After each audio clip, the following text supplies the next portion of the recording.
Alam mo ba guys, sa pag-abroad, kasama yan pagtitiis at pagtsatsaga at paghihirap.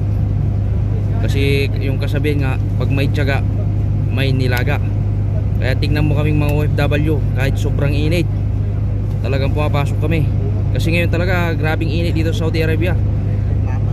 Iba yung init dito sa Saudi Arabia kasi sa Pilipinas. Kaya tingnan mo, si Tropa. Tropa, anong pakiramdam mo ngayong tag-init? Nahihilo ako. Baka naman ibang init yung nararamdaman mo, Tropa. Baka mamaya kakaiba na yan, Tropa. Init ng katawan. Oo, duda ako sa init na sinasabi mo, Tropa. So yan, grabe talaga. Ganun talaga ang buhay. Kumbaga, may kunting biro, may kunting banding. Pero sa katotohanan, minsan talaga hindi maiwasan yung kakaibang init. Init na hindi mo malaman. Pero ito ibang init na to eh. Oo, yan oh. Yan, makita mo yan.